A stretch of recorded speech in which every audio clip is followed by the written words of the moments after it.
It is so happened that Beth's funny loan was just the thing for in laughing over the kids. Laurie, Lawrence, so it's Laurie. Laurie forgot his bashfulness and grew sociable at once. That looks too pretty to eat, he said, smiling with pleasure as Joe uncovered the dish and showed the blancmange, this word again, so I'm gonna have it. Surrounded by a garland of green leaves and the scarlet flowers of Amy's pet geranium. Is this one? Let me highlight it and copy it. It isn't anything, only they all felt kindly and wanted to show it. Tell the girl to put it away for your tea. Wow, why I'm struggling. It is so simple. You can eat it, and being soft, it will slip down without hurting your sore throat. What a cozy room this is.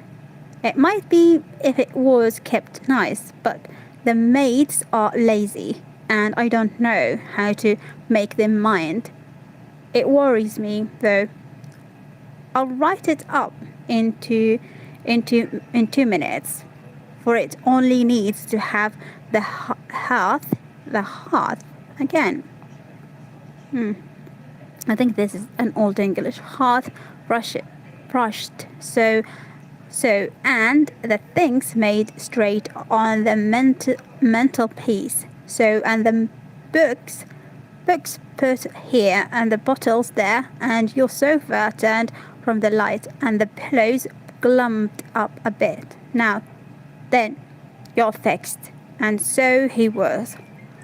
For as she laughed and talked, Joe had whisked things into place and given quite a different air to the room.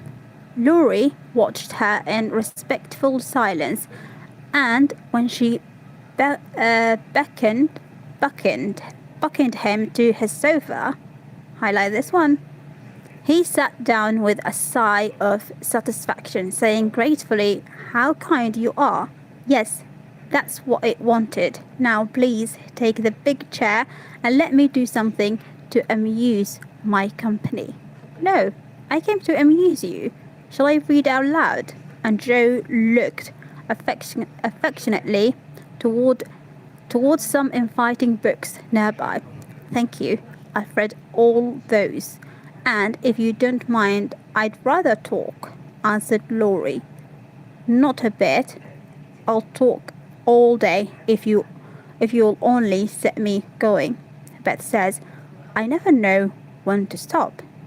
"Is Beth the rosy one who stays at home a good deal and sometimes goes out with a little basket?" asked Laurie with interest. "Yes, that's Beth. She's my girl, and a regular good one she is, too. The pretty one is Meg, and the curly-haired one is Amy, I believe." How did you find that out?" Laurie colored up, but answered frankly, "Why, you see, I often hear you calling to one another, and when I'm alone up here, I can't help looking over at your house. You always seem to be having such good times. I beg your pardon for being so rude, but sometimes you forget to put down the curtain at the window where the flowers are, and when the lamps are lighted, it is like looking at a picture to see the fire, and you all around the table with your mother. Her face is right opposite, and it looks so sweet behind the flowers. I can't help watching it. I haven't got any mother, you know." And Laurie poked the fire to hide a little twitching of the lips that he could not control. So the solitary, hungry look in his eyes went straight to Joe's warm heart. She had been so simply taught that there was no nonsense in her head, and at 15 she was as innocent and frank as any child. Laurie was sick and lonely and feeling how rich she was in home, love, and happiness. She gladly tried to share it with him. Her face was very friendly and her sharp voice unusually gentle as she said, "We'll never draw that curtain any more, and I give you leave to look as much as you like. I just wish, though, instead of peeping, you'd come over and see us. Mother is so splendid. She'd do you heaps of good, and Beth would sing to you if I begged her to, and Amy would dance. Meg and I would make you laugh over our funny stage properties, and we'd have jolly times. Wouldn't you, Grandpa, let you?" "I think he would, if your mother asked him. He's very kind, though he does not look so, and he lets me do what I like, pretty much, only he's afraid I might be a brother to strangers," began Laurie, brightening more and more. "We are not strangers, we are neighbors, and you needn't think you'd be a brother. We want to know you, and I've been trying to do it this ever so long. We haven't been here a great while, you know, but we have got acquainted with all our neighbors but you. You see, Grandpa lives among his books and doesn't mind much what happens outside. Mr. Brooke, my tutor, doesn't stay here, you know, and I have no one to go about with me. So I just stop at home and get on as I can." "That's bad. You ought to make an effort and go visiting everywhere you are asked. Then you'll have plenty of friends and pleasant places to go to. Never mind being bashful. It won't last long if you keep going." Laurie turned red again, but wasn't offended at being accused of bashfulness, for there was so much goodwill in Jo. It was impossible not to take her blunt speeches as kindly as they were meant. "All right, this one. Oh wow, I think I need this one." "Do you like your school?" asked the boy, changing the subject after a little pause, during which he started at the fire, and Jo looked about her. "Well, please, don't go to school. I'm a businessman, girl. I mean, I go to wait on my aunt, and a dear, cross old soul she is, too," answered Jo. Laurie opened his mouth to ask another question, but remembering just in time that it wasn't manners to make too many inquiries into people's affairs, he shut it again and looked uncomfortable. Jo liked his good breeding and didn't mind having a laugh at Aunt March, so she gave him a lively description of the fidgety old lady. Again, this one. Her fat poodle, the parrot that talked Spanish, and the library where she refilled, don't know. Let me have it. Laurie enjoyed that immensely, and when she told about the prim old gentleman who came once to woo Aunt March, and in the middle of a fine speech, how Polly had tweaked his wig off, to his great dismay, the boy lay back and laughed till the tears ran down his cheeks, and a maid popped her head in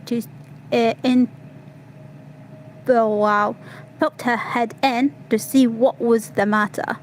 "Oh, that does me no end of good. Tell on, please," he said, taking his face out of the sofa cushion, red and shining with merriment. I think it's merriment, I would say. Much elated with her success, Jo did tell on. all about their plays and plans, their hopes and fears for father, and the most interesting events of the little world in which the sisters lived. Then they got to talking about books, and to Joe's delight, she found that Laurie loved them as well as she did, and had read even more than herself. If you like them so much, come down and see us. Grandpa is out, so you needn't be afraid, said Laurie, getting up. I'm not afraid of anything, returned Joe, with a toss of the head. I don't believe you are, exclaimed the boy, looking at her with much admiration, though he privately thought she would have good reason to be a trifle afraid of the old gentleman if she met him in some of his moods. The atmosphere of the whole house being summer-like, Laurie led the way from room to room, letting Joe stop to examine whatever struck her fancy, and so, at last, they came to the library, where she clapped her hands and pranced as she always did when especially delighted. It was lined with books, and there were pictures and status and distracting little cabinets full of coins and curiosities, and sleepy hollow chairs and old tables and bronzes, and best of all, a great open fireplace with quaint tiles all around it. What richness, sighed Joe, sinking into the depth of a velvet chair and gazing about her with an air of intense satisfaction. Theodore Lawrence, you ought to be the happiest boy in the world, she added impressively. A fellow can't live on books, said Laurie, shaking his head, as he perched on a table opposite. Before he could say more, a bell rang, and Joe followed up, exclaiming with alarm, "Mercy me, it is your grandpa." "Well, what if it is? You're not afraid of anything, you know," returned the boy, looking wicked. "I think I am a little bit afraid of him, but I don't know why I should be. Mammy said I might come, and I don't think you are any the worse for it," said Jo, composing herself, though she kept her eyes on the door. "I'm a great deal better for it, and ever so much obliged. I'm only afraid you are very tired talking to me. It was so pleasant, I couldn't bear to stop," said Laurie gratefully. "The doctor to see you, sir," and the maid backboned as she spoke. "Would you mind if I left you for a minute? I suppose I must see him," said Laurie. "Don't mind me. I am as happy as you cricket here," answered Jo. Laurie went away, and his guest amused herself in her own way. She was standing before a fine portrait of the old gentleman when the door opened again, and without turning, she said decidedly, "I'm sure now that I shouldn't be afraid of him, for he's got kind eyes, though his mouth is grim, and he looks as if he had a tremendous will of his own. He isn't as handsome as my grandfather, but I like him." "Thank you, ma'am," said a gruff voice behind her, and there, to her great dismay, stood old Mr. Lawrence. Poor Jo blushed till she couldn't blush any redder, and her heart began to beat uncomfortably fast as she thought what she had said. For a minute, a wild desire to run away possessed her. But that was cowardly, and the girls would laugh at her, so she resolved to stay and get out of the scrape if she could. A second look showed her that the living eyes under the bushy grey eyebrows were kinder, even the painted ones, and there was a sly twinkle in them which lessened her fear a good deal. The gruff, I think it's gruff voice was gruffer than ever, as the old gentleman said appropriately after that dreadful pause. So you're not afraid of me, hey? Not much, sir. And you don't think me as handsome as your grandfather? Not quite, sir. And I've got a tremendous well, have I? I only said I thought so. But you like me in spite of it? In spite of it? Yes, I do, sir. That answer pleased the old gentleman. He gave a short laugh, shook hands with her, and putting his finger under her chin, turned up her face, examined it gravely, and let it go, saying with a nod, "You've got your grandfather's spirit, if you haven't his face. He was a fine man, my dear, but what is better, he was a brave and an honest one, and I was proud to be his friend." "Thank you, sir." And Jo was quite comfortable after that, for it suited her exactly. "What have you been doing to this boy of mine there, hey?" was the next question, sharply put. "Only trying to be neighbourly, sir." And Jo told how her visit came about. "You think he needs cheering up a bit, do you?" "Yes, sir. He seems a little lonely, and young folks would do him good. Perhaps we are only girls, but we should be glad to help if we could, for we don't forget the splendid Christmas present you sent us," said Jo, eagerly. "Tut, tut, tut. That was the boy's affair. How's the poor woman?" "Doing nicely, sir." And off went Jo, talking very fast as she told all about the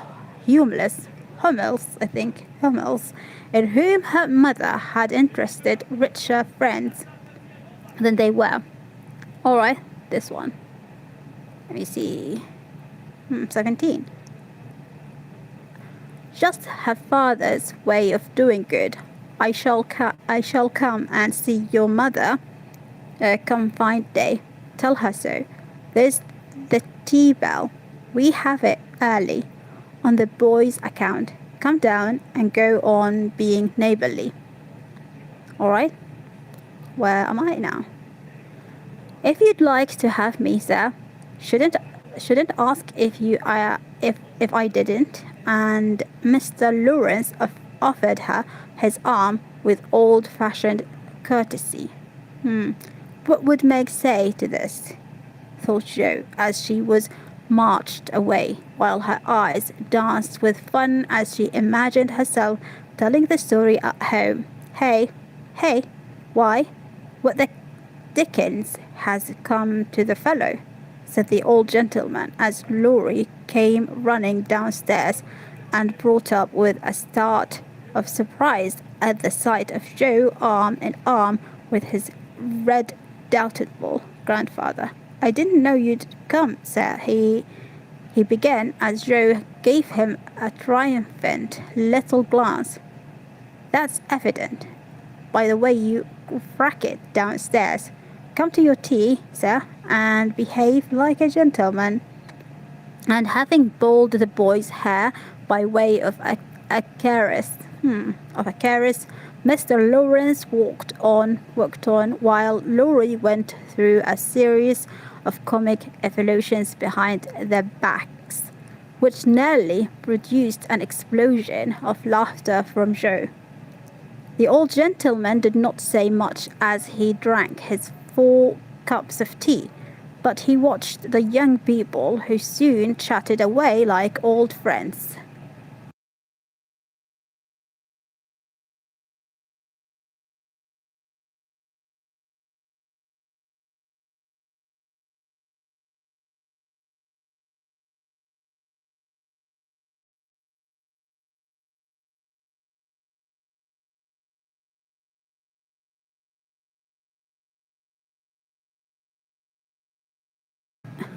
which nearly produced an explosion of laughter from Joe. The old gentleman did not say much as he drank his 4 cups of tea, but he watched the young people, who soon chatted away like old friends, and the change in his grandson did not escape him. There was colour, light, and life in the boy's face now. Vivacity, oh wow. Vivacity in his manner, and genuine merriment in his laugh. She is right. The lad is lonely. I'll see what these little girls can do for him, thought Mr. Lawrence, as he looked and listened. He liked Jo, for her odd, blunt ways suited him, and she seemed to understand the boy almost as well as if she had been one herself. If the Lawrences had been what Jo called prim and poky, she would not have got on at all, for such people always made her shy and awkward, but finding them free and easy, she was so herself, and made a good impression. When they rose, she proposed to go, but Laurie said he had something more to show her, and took her away to the